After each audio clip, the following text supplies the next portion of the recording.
What's up, cuties? So I always get a bit overwhelmed trying to pick out what movie I should watch. Usually I struggle on choosing something popular that's more likely to get views versus choosing something that I actually want to watch that might not do as well. You throw the strike in the mix and all of a sudden a significant amount of the movies are taken out. I'm not complaining, by the way. I 100% support the strike. The workers got to get their bread and I respect it. All that to say that there's several movies that I want to talk about but haven't been able to, and that's fine. I'm sure there'll be time to talk about them down the line. But this has caused me to watch some, for a lack of better word, interesting movies. You know what though? I'm fucking excited about the movie we're gonna talk about today. I was swiping on TikTok, you know, like you do, and you won't believe what I found out. A24 apparently made a side deal with the writers and actors and essentially met their demands. So they've been given a pass. You know what that means, right? We get to watch A24 movies, baby! Now, I've been a fan of the studio since like forever, right? There are several movies that I just haven't had a chance to get around to. I figure, you know what? It's a perfect excuse to get caught up. So we're talking about Talk to Me. Something I feel the need to bring up is that I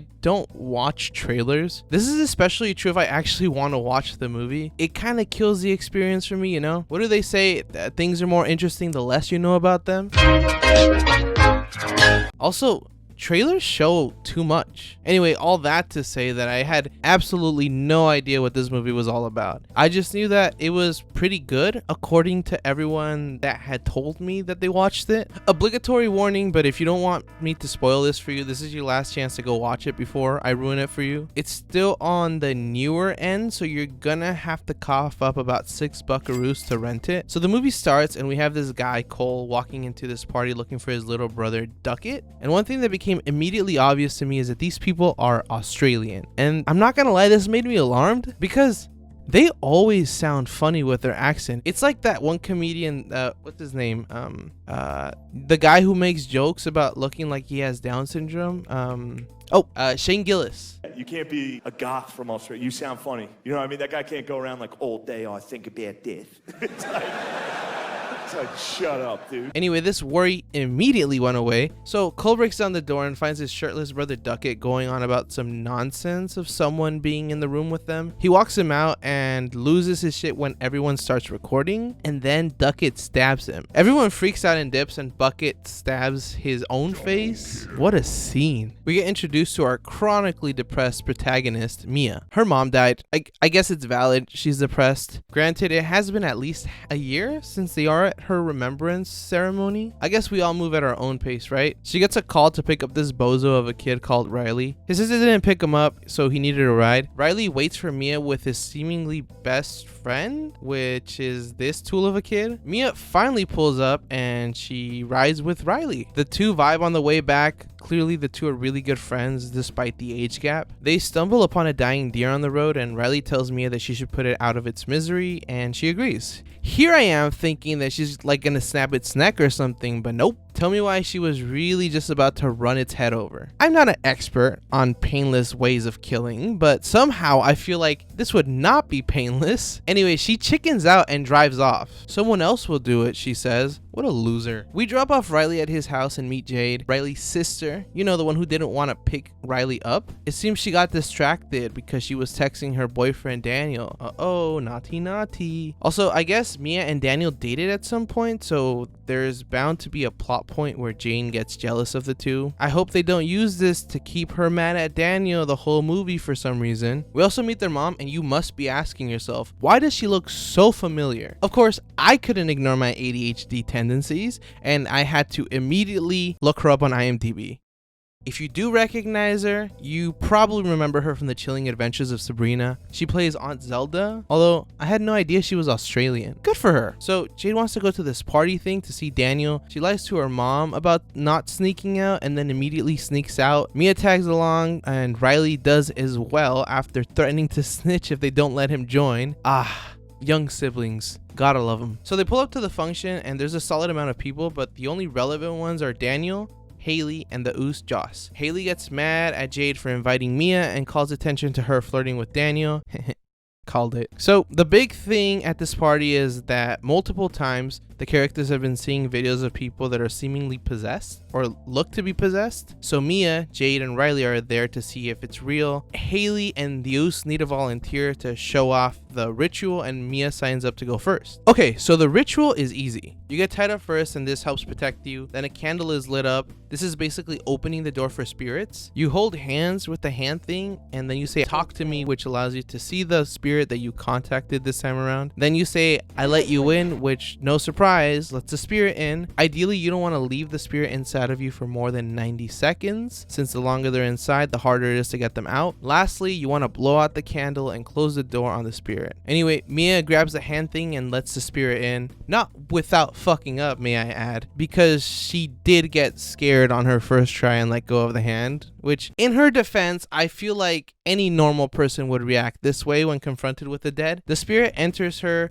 That sounds weird. Basically, the spirit speaks directly to Riley and tells him how the other spirits really like him, and one in particular wants to hurt him. Since the 90 seconds have pretty much passed, the Oos pulls the hand out of Mia's hand, and Haley blows out the candle. Everyone is worried, but you know who isn't? That's right, baby, is Mia, because as it turns out, that shit was fire. Later that night, a scared Riley asks Jade if he can sleep with her in her room because what the spirit said earlier terrified him. Jade tells him to fuck off. So he asks Mia, who decided to spend the night there. They don't live together, by the way. I forgot to mention earlier, but she lives with her dad, who she doesn't seem to have a good relationship with. Anyway, Mia shares the couch with him. She then ends up telling Riley what happened to her mom. So I guess her mom took too many sleeping pills, and the next morning her father, who had fallen asleep on the couch, found her dead in her room. The door was locked from the inside, and her mom seemingly was scratching at the door trying to get help. Riley tells her that she won't ever be alone again because she has him and Jade. How sweet. The next day, Jade goes to Haley to try to convince her to do the hand thing again because Daniel wants to try it. Real quick, but Daniel is supposed to be super Christian, but he wants to try it? I kind of feel like that would be the sort of character that would definitely want to stay away from the hand. Anyway, Haley agrees to meet them later that day to try it. Daniel shows up to Jade's place, and somehow the mom interprets this as a sign that they're going to be throwing a party, and she begins questioning people about the party. Honestly, I don't know what's more impressive, the mom's precognitive abilities or the fact that all the teenagers were able to coordinate their lives flawlessly. Later that night, everyone arrives at the house, and I want to take advantage of the fact that this is an Australian film, so this is one of the few times it's okay that I say this, and there isn't a more deserving character to use this on, but Haley is such a fucking cunt. She smokes indoors, she flicks the cigarette onto the floor when asked to stop, and then calls the dog ugly? Ugly fucking dog. Why is a dog catching strays? Anyway, Daniel goes first, and the spirit decides to go sicko mode when he turns to look at Jade and tells her that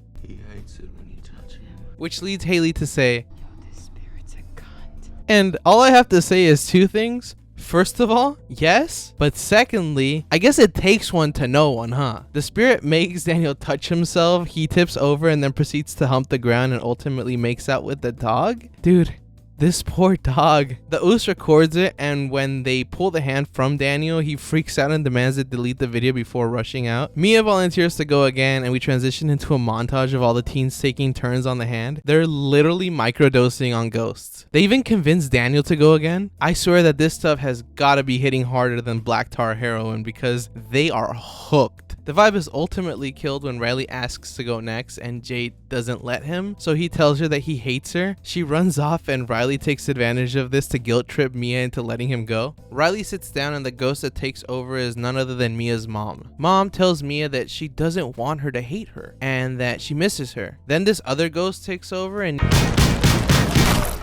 give me your attention, baby. I mean, he slams his head on the desk and makes him pluck out one of his eye. It's really fucked up and it takes everyone a minute to stop him. Mia dissociates as the others try to stop Riley from hurting himself and they reach out to the ambulance. She walks to the bathroom but stops midway because she spots the visage of her mother through the window. Eventually a cop comes to get her from the bathroom that she's holed up in, and after getting interrogated, she gets picked up by her father and taken home. He asks her to be honest with him and all she says is that she knows that he hasn't been honest with her either. there. She goes to her room and reveals that she had in fact stolen the hand. Dun dun dun. Mia heads back to the hospital to see Riley, and Jade tells her to leave. Jade's mom tells her that if she comes back, she will call the cops, but not without taking advantage and calling her a druggie, essentially. As she's leaving, Mia sees her mom's reflection and follows it to the bathroom where she's trying to keep her out of a stall. She opens up the stall door, but there is no one there, and this causes her to freak out. Daniel finds her and takes her home, probably because he felt bad. Back at her place, she ends up telling him that she saw her mom. Daniel tells her that it could have just been one of the other spirits imitating her mom, since they were probably able to see their memories when they did the ritual. Then the vibe gets kind of awkward when they touch hands for a little too long, so they go to sleep, or Daniel does anyway. Mia stays up looking at videos of her mom. She has this weird nightmare where she's making out with Daniel, but also at the same time her father finds her mom dead in the background, and she wakes up in time to see one of the spirits start sucking on Daniel's toes, and she tries to wake him up, and when he does, we can see that actually Mia was the one sucking on some toes. She's the one looking up those dogs. Daniel very reasonably freaks out and leaves. Mia decides to have a one-person seance so she can talk to her mom. She asks her mom's ghost if she killed herself, and the mom denies doing so and tells her that Riley needs their help. Mia falls asleep with the spirit, which is clearly not her mom, holding her from behind. At the same time this is going on, Jade is helping Riley shower, but then he bites her and again starts slamming his head into the wall. Jade, Daniel, the Oos, Haley, and Mia meet up to talk about Riley's situation, and the Oos tells them that the ghosts are probably trying to kill him so that they can keep his soul. Mia tells them that she's been seeing her mom, which doesn't make sense to them since she didn't even let her in. The Oos tells them that Duckett said that the spirits can imitate people. Daniel fucking called it. Also, finally the characters from the beginning are connected to the story. The Oos takes them to see Cole, and what do you know? He's doing great. He looks great. Cole calls the Oos a fake friend for not doing anything to stop Duckett when he was clearly in trouble. The Oos asks for his help, but Cole tells him that they're on their own and he gets on the bus. Mia follows and the rest tag along. Jade tells him that Riley needs help, but he tells her that they'll leave him alone and they'll become weaker over time. Jade gets upset and gets out, and Mia follows. Jade calls Mia out for what happened to Riley and also for sleeping with her boyfriend. It cracks me up that Daniel just keeps catching strays. Mia asks if the group blew out the candle, and after they said they didn't, she recommends that they should redo the ritual so they can cut the spirit out. The others ultimately agree and they head to the hospital where they try to close the ritual, but it doesn't work since Riley isn't awake. Mia decides to microdose one last time in order to find out where Riley's soul is, and the ghost she talks to lets her see where Riley is supposedly at. He's being held hostage in limbo, and the ghosts are seemingly eating him. She gets pulled out by Daniel, and she freaks out after telling them the spirits will never let go of Riley. Back at her house, Mia talks to her father. He reveals that he actually was hiding something all along, her mom's suicide note. Mia refuses to believe this. Her mom's spirit tells her that the dad is lying, and also that that's not even him, but another spirit who is imitating him. And then the spirit begins to try to open the door by force. The fake dad eventually gets in and begins to strangle her, and the real dad hears the kerfuffle and then goes to try to help. He breaks down the door, and as he enters, he's stabbed by Mia, who confuses him for the fake dad. Mia leaves her dad to die, and in the morning she calls Jade. She tells her that Riley needs their help, but Jade says that actually he's doing much better. Mia tells her that she has something that she needs to show her and that she has to come ASAP. Jade drives away, but it's revealed that Mia was in the parking lot all along. Mia stands menacingly over Riley when his mother comes in and tells her that she's glad that she came and that she was sorry, but she was so mad and she knows Mia loves Riley and she would never hurt him. And then she leaves. The next two things happen almost simultaneously. Jade arrives at Mia's house and finds her dad fighting to stay alive, and Riley transforms into a spirit, and Mia is about to stab him and put him out of his misery, but just like with the deer at the beginning, she's not able to. She then loads him onto a wheelchair and drags him away. Jade calls her mom to tell her Mia is dangerous and to keep her away from Riley, and heads back to the hospital. Mia takes Riley right next to the freeway, and as she's about to push Riley, the fake mom spirit ghost thing tells her that she's doing great and that they'll have him forever. And then the next part is kind of hard to make out, but it seems like in trying to stop Mia, Jade pushes her onto traffic. Mia wakes up and sees people surrounding her and Jade holding Riley tightly. She follows the ambulance back to the hospital, but then time passes by and we can see Riley is all healed in the background. She finally notices that her fingers are broken and that she's all cut up, and this is where it finally clicks for her that she's dead. She sees her dad off in the distance, confirming that I guess he is dead, and chases after him, asking him to wait, but the elevator door closes in her face and everything fades to black. At some point she spots a light light off in the distance and heads over to see what it is, and it's a hand extended over a candle, and she holds it. And then we see that she has now become one of the spirits, and the movie ends. Dude, I love this movie. It's real unfortunate what happened to the dad. Honestly, the movie isn't all that scary, but is really good at holding your attention. I was a little concerned at the beginning because I thought the Australian accents will pull me out of it, but that actually didn't happen. So I've been thinking about making little commentary tracks and uploading them to my Patreon when I eventually get around to opening one. And I was watching the movie and I swear I stayed quiet for like 15 minutes because I got so into the movie. Anyway, I'm thinking about doing that. It's basically just gonna be me riffing about the movie, so let me know what you guys think about that idea. Also, I feel like I've made it pretty clear that I like the movie, but why don't you guys tell me what you guys thought down in the comments. Also, let me know if there's an indie movie y'all want to hear me talk about. Don't forget to like, subscribe, hit the bell, all that good stuff, and I'll catch you guys next time. Okay, bye.